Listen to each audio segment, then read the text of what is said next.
This is our outline of the book of Acts, two major points. We're in that second section, carrying the gospel to the uttermost parts of the world, and we're in the final section of that after the first, second, and third missionary journey with an interlude in chapter 15.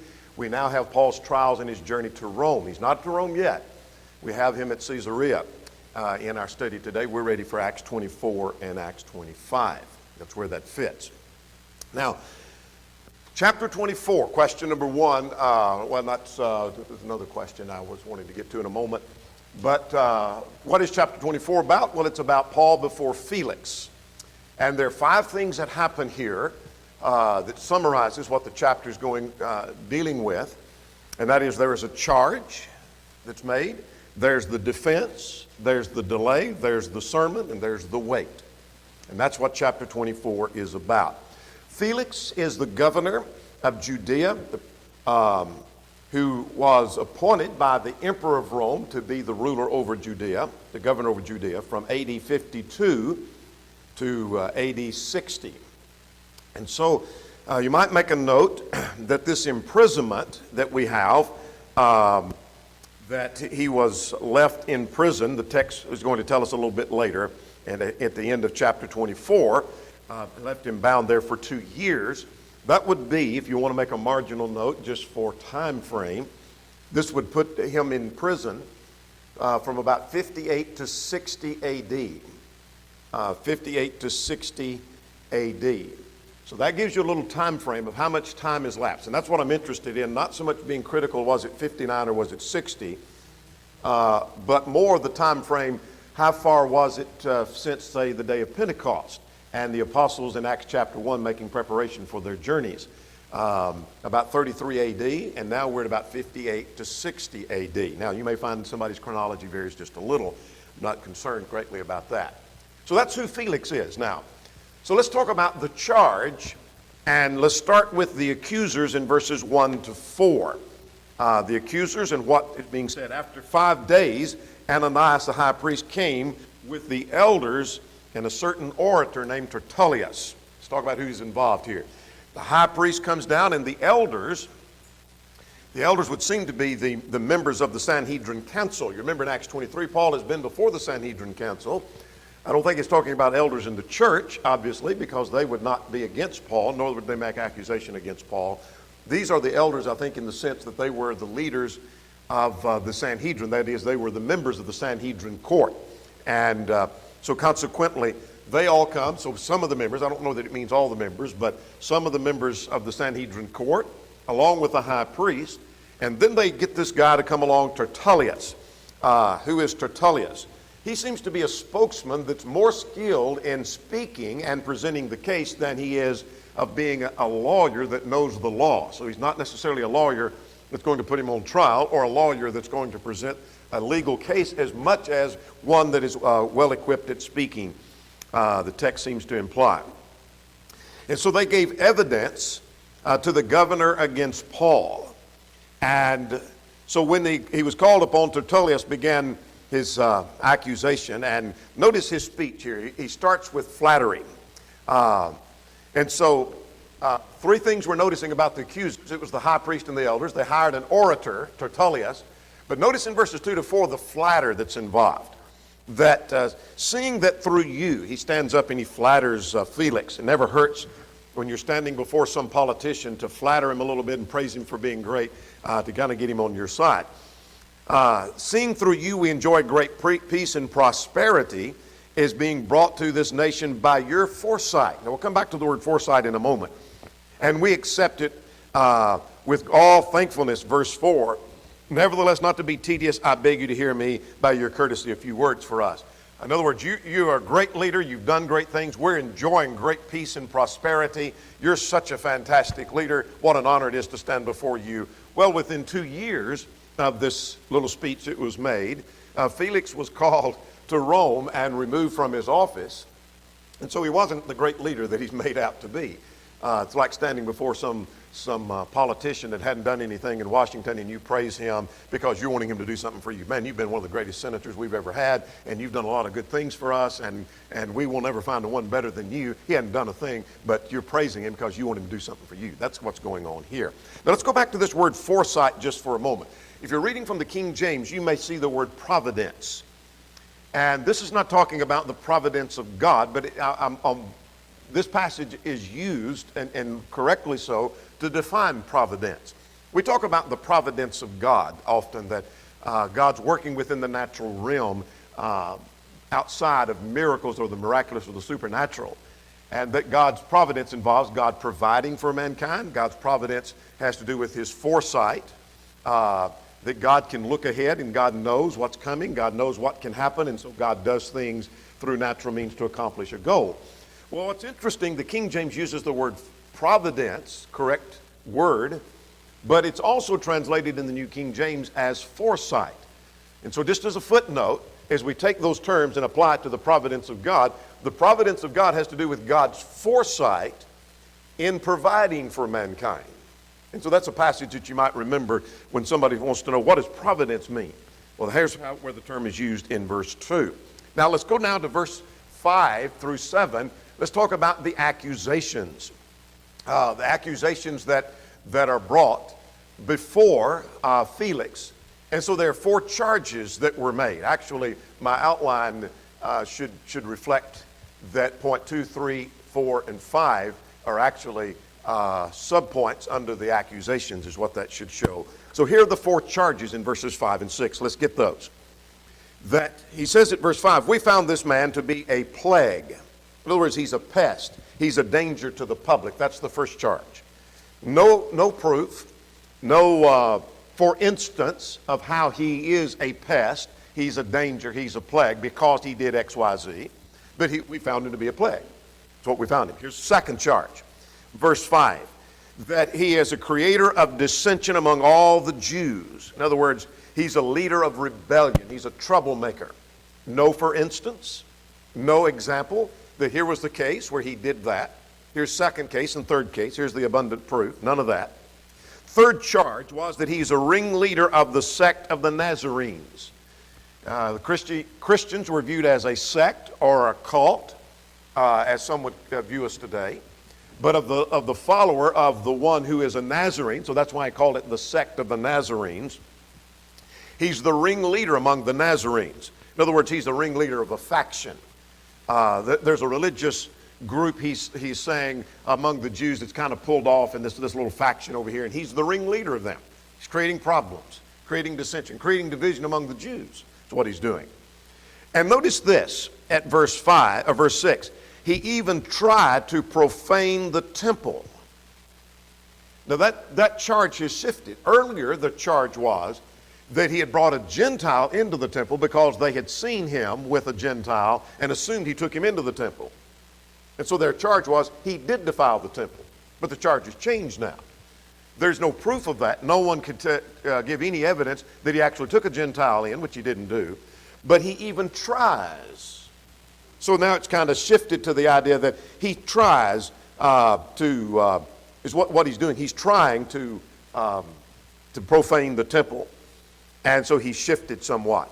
Now, notice at verse 6 and 7 now that we would have given him a fair trial, but Lysias took him away by violence. Now, this is interesting. That we wanted to give him a fair trial. These are the charges. And we wanted to put him on a fair trial. Look at verse 6. And we seized him and would judge him according to our law, but the commander Lysias came and by great violence took him out of our hands. That Lysias, what he did was he come and seized him and just was rough and took him away. It was actually the opposite of that. It was exact opposite of that had taken place. They were about to kill him and beat him to death, and it was Lysias who went in and rescued him and secured him and took him off to the barracks, as you recall. One of the footnotes I put in the PDF material, this is the exact opposite of what really happened. The Jews were beating him, and it was Lysias who rescued him, and often what is reported is the opposite of what really happened. We need to remember that. in modern day things. Quite often what's reported, it's the exact opposite of what happened. So when you hear a report, don't always put confidence till you have some evidence of that. He's not telling the truth here. He paints himself in a better light. It's the exact opposite of that. So that's the accusation. So we know the accusers, who they were, and what their role was. Now we know the accusations. Let's look at verses 8 and 9 concerning the charge, the evidence. Look at verse 8 now. Some question among commentators about verse 8. Commanding his accusers to come to you, by examining him yourself, you may ascertain all the things of which we accuse him. Now, that's a textual issue at verse 8. Whether your text follows the minority or the majority text is the question. Part of verse 8 is missing from some of the minority text, some of the more modern translations, and that's based on, that gets into more technical things. But my point here is that the question, depending on the original text that's being used for your translation, it may leave the impression, the majority text seems to leave the impression that it was Paul that he needed to be examined, and where the minority text seems to, a majority text seems to leave the impression that it was Lysias. Either way, he's saying, you talk to Lysias, and he'll tell you more about this. But I think he's really talking about Paul. You examine him, and what you'll find when you do a trial, you're going to find all these charges to be true. Now notice at verse 9, then the Jews all assented, maintaining these things were so. No evidence presented, but that's true. He is that plague. He is this ringleader of affairs, among the Jews. He's this troublemaker. He's a big problem. And so these charges are all true. Let's move to the defense. So Felix gives Paul a chance to answer for himself. And the governor nodded to him to speak, and he stands up, or he has a chance to respond. Let's see what Paul has to say. Notice that he starts with, I'm glad to answer for myself. Verse 10, inasmuch as I know that for many years you're a judge of many nations, I do the more cheerfully answer for myself. I'm glad to do that. Now, at verses 11 to 13, he drives home the point, they cannot choose. In fact, let's go ahead and get to verse 13 and then work our way back to it. Underline, here's the key point of his speech. And that is, nor can they prove the things of which they now accuse me. Let's go back to verse 11 and work our way to that point. It's been no more than 12 days since I went up to Jerusalem to worship. Now, what's the point about 12 days? What difference does that make? In other words, the charges are based on some events that took place less than 12 days ago, less than 2 weeks ago. So it shouldn't be hard to figure out whether this is true. To illustrate, suppose someone called for you to be arrested because you were the leader of a riot right here in downtown Shelbyville, and the charge was you did that in the last week. Well, you know, that shouldn't be hard to ascertain. But if somebody charged you with doing that years and years ago before any of us were around, well, I don't know, maybe that was true. I can't find any evidence, but could be true. But in the last week, we'd know about that. So in the last 12 days, less than 2 weeks ago, this is the charge that's being made. And he said, they can't give any proof of that. Now, verse 12, for they neither found me in the temple disputing with anyone. I didn't incite a crowd, neither in the synagogue or in the city. None of the things of which they're charging me, of creating a riot, inciting the crowd, they can't prove any of that. They didn't find me in any of those places. Here's some for instances. They didn't find me here, they didn't find me doing that, and they cannot prove any of these accusations. Now, verses 14 and 15, here's the third thing that he says. I'm glad to speak. They can't prove it. I will acknowledge this, that I am of the way they call a sect. He didn't say I was of a sect. He said I am of the way they call a sect. Look at verse 14. But this I confess, that according to the way which they call a sect, so I worship the God of my fathers, believing all things that are written in the law and the prophets. Now this is interesting because these are Jews who claim to follow after the law and the prophets, who claim that what Paul is doing is contrary to the law, that he makes the claim that I'm a Jew and I go after the way that they call a sect, and I worship according to the way, but I believe all that is written in the law and the prophets. I think implied in that is a stinging point. They don't believe all that's written in the law and the prophets. Like what? They don't really believe Deuteronomy 18. These Jews don't believe that. They don't believe Jeremiah 31. They don't believe Isaiah 53. They didn't believe any of that applied to Christ. And on we could go. They didn't believe Amos 9, that the Gentiles would come in. So they did not believe all the law and prophets. He said, I do believe all the prophets.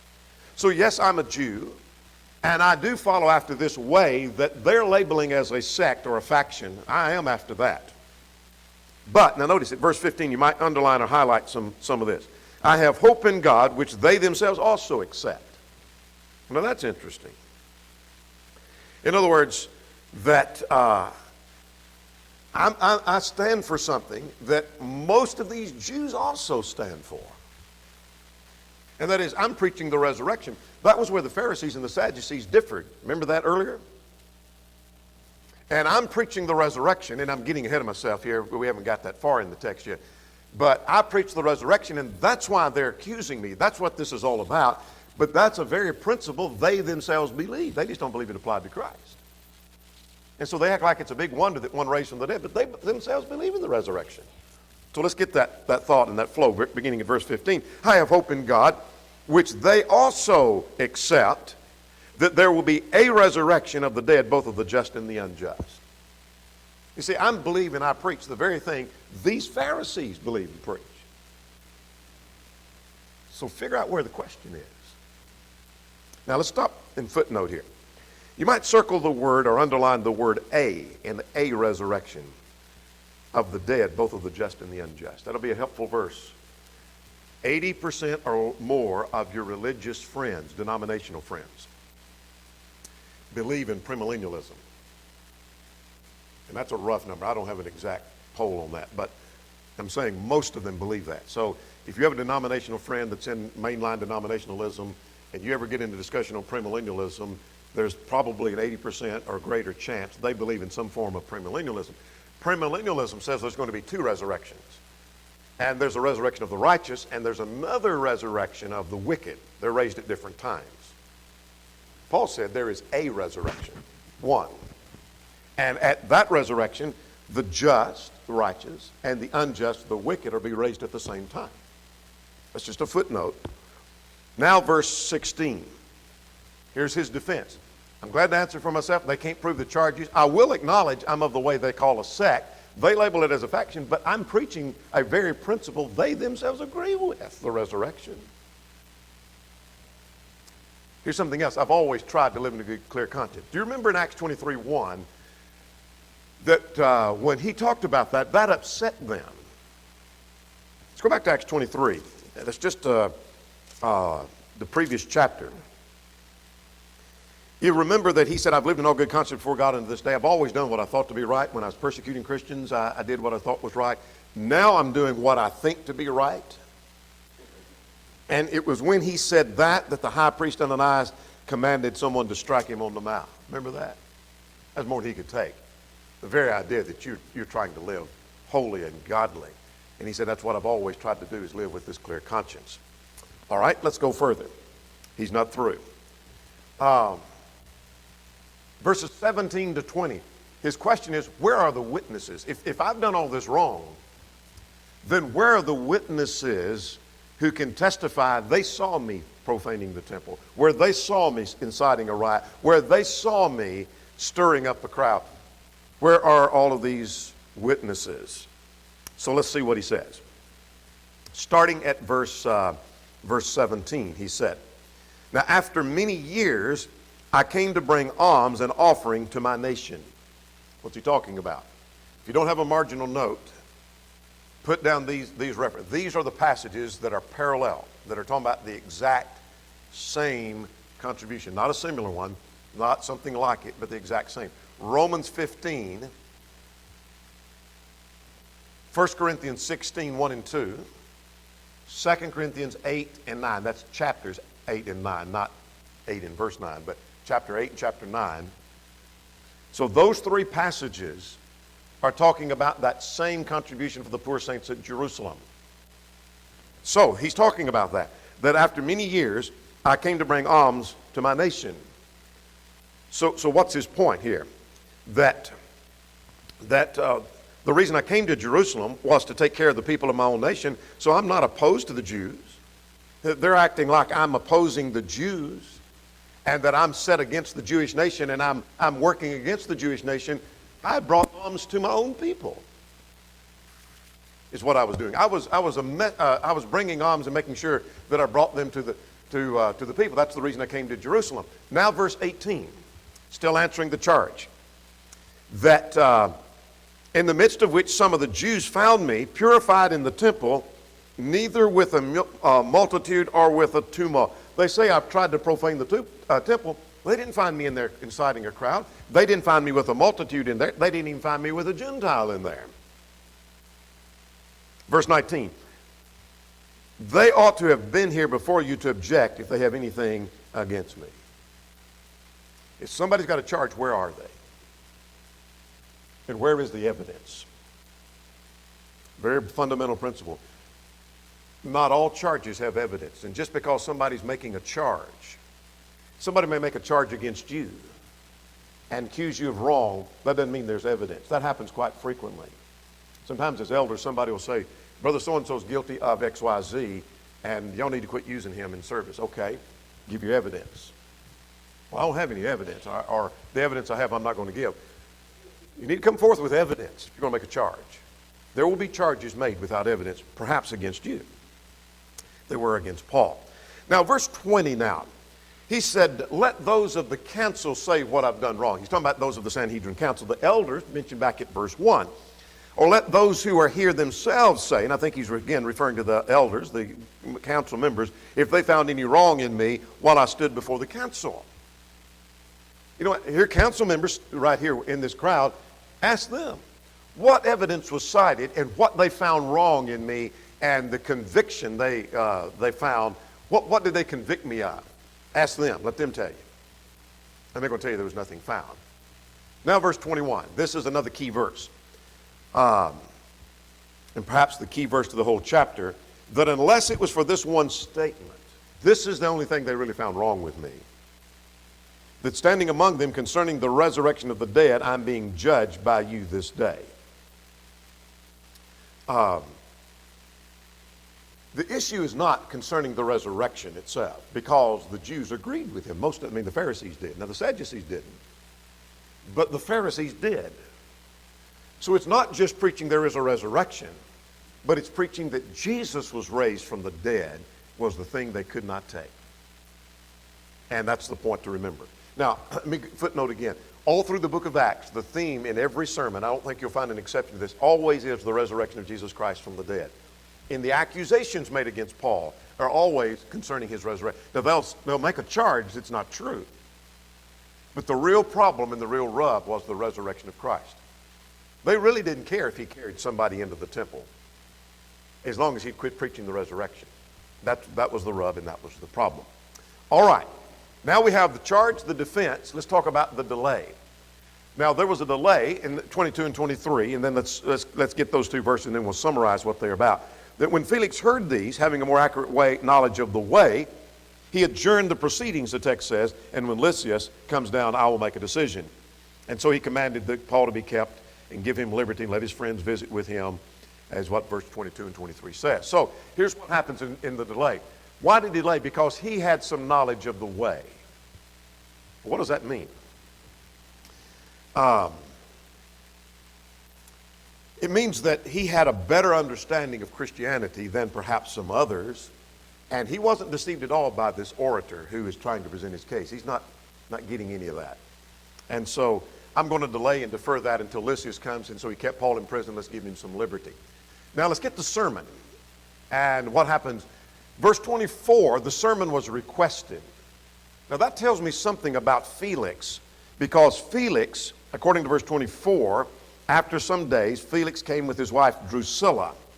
I won't go into who Drusilla was, but they're living in adultery. She is a wicked woman. Your footnotes in your material, your PDF material will help you with that. But after some days, Felix came, and he sent for Paul and heard him concerning faith in Christ. You might underline faith in Christ. He wanted to hear about faith in Christ. That tells me he knew something about this way, about Christianity, but he wanted to know more. Why did he ask about that? Well, he wanted some money, the text would indicate, but verse 25, there are 3 points to his sermon. And what does he say? He reasoned with him concerning righteousness, self-control, and judgment to come. What is righteousness? It has to do with God's plan for making men righteous. That's how that phrase is used in Romans 1:17, Romans 3:21 and 20 and 21, and Romans 10 and in verse 3. 3 times in the book of Romans it's used that way. We'll get to that when we get to Romans. But in other words, God has a plan for making men righteous. Self-control. It's not just you need to control your temper. Self-control has to do with suppressing your own will and yielding to the will of God. So what he's telling him is God has a plan for being righteous. You're going to have to suppress your own will and in humility submit to the will of God. And the reason for it is because there's a judgment to come. That's why you need to be right. So there's a way you can be right with God. You're going to have to submit to the will of God, and the reason is because there's a judgment day coming. Powerful sermon. Now, let's see what the weight was in verse 25 to 27 and finish that chapter, and then we'll quickly summarize the next chapter. What was the weight? Well, the text says he was afraid. He was afraid. He trembled, the King James says. He saw the truth and it scared him. That's happened multiple times. I've been in home Bible studies where when someone saw the truth, it's almost like they start trembling. It scares them to death. Some run to the truth because of it. Others run from the truth because of it. Sometimes I've heard people say about some individual I would be working with, I don't understand why they can't see the truth. And my answer is, the problem is they can't see it. The problem is they can see it. That's where the problem is. And that was Felix's problem. He saw the truth. He trembled. What did he want? He was waiting for a convenient time. When I have a convenient season, I will call for you. No evidence that ever came. And while he waited, he was hoping for a bride, verse 26. He talked often with Paul, which told me something of his confidence in Paul. Perhaps hoping again for this bride, and he left Paul bound for 2 years, from 58 to 60 A.D. Here's a case of a man who is a case of a non-convert, but it's a case of a man who knew enough to make him miserable and yet was too stubborn to make any changes. That's often true of people today. Let's go to chapter 25 quickly now. Acts 25. We spent a lot of time on 24, more than I should have, so we're going to have to go quickly through 25. This is Paul before Festus. When Felix was called to Rome and removed, Festus takes his place. So he is the governor now, and in the place. He comes in 2 years later and has Paul in prison. And so we have Paul before Festus. Festus informs King Agrippa, and Festus presents Paul to King Agrippa. Now, one reason is we're not going to spend much time on this chapter. Spent too much time on 24, to be honest. But this one doesn't have the kind of information in it that 24 and 26 has about cases of non-conversion that we want to focus on. So we'll spend more time in 26 next time. So let's get Paul before Felix. Jews informed Festus about Paul in verses 1 to 5. And so what they do is they go to Festus, and when Festus had come to the province, after 3 days he went up from Caesarea, where the judgment seat would be, up to Jerusalem. When he gets to Jerusalem, this would be 60 AD, if you want to make a marginal note. They came to Festus and basically asked him, could you bring Paul from Caesarea up here and put him on trial? And the text says that their whole idea was that they were going to kill him along the way, verses 1 through 3. And Festus said he'd go to Caesarea and he would meet the accusers there, and I'll judge him there. Perhaps that is, again, part of God's providence, because God had promised that Paul would make it to Rome. Now, beginning at verse 6, we see Paul appeals to Caesars. The Jews, verse 6 and 7, brought many charges. The details are not given. They're no different than the others. But after 10 days, the Jews came, I'm reading at verse 7, down from Jerusalem and laid many serious complaints against Paul, which they could not prove. Same kind of charges. And while he answered for himself, he again says that they didn't find me doing anything against Caesar and offending in any way. And now what Festus wanted to do was find favor with the Jews. He was willing to put him on trial. That tells Paul something of his intent. I'm trying in a hurried way to get to verse 10 through 12. Paul said, I stand at Caesar's judgment seat where I ought to be judged. In other words, he's making an appeal. That was within his legal right. Any Roman citizen could make an appeal. I want to go before Caesar, and they should and would be allowed to go before Caesar. So look at verse 11. He said, if I am an offender and have committed anything worthy of death, I do not object to dying. Don't make capital punishment. We don't have time to develop the passages. Genesis 6, 9. Other passages deal with capital punishment. Leviticus, I believe, 17 deals with that as well. Deuteronomy 17 and Exodus 21, Romans 13. But those are passages that deal with capital punishment. But if I've done something worthy to be executed, then execute me. I won't object. That ought to be done if I've done that. However, if there is nothing, I'm reading at verse 11, in these things of which these men accuse me, no one can deliver me. I appeal to Caesar. In other words, if you've got evidence I've done something worthy to be killed, then kill me. And I'll willingly go and let you execute.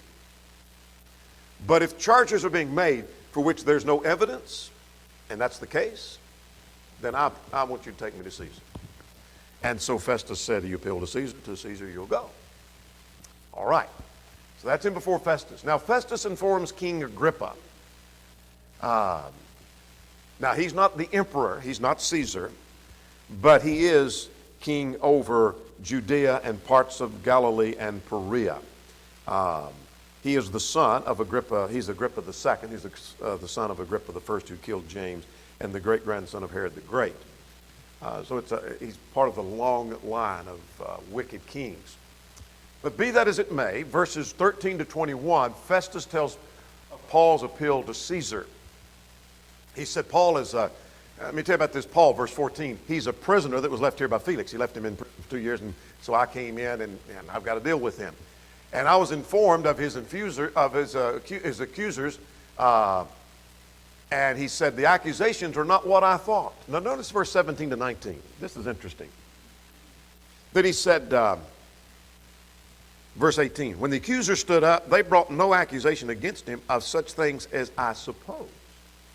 Now exactly what he was thinking, I'm not sure, but he must have heard about him being an insurrectionist, and maybe they had charges and evidence that he was leading this insurrection against Rome, or maybe a sect of the Jews, and he was leading riots.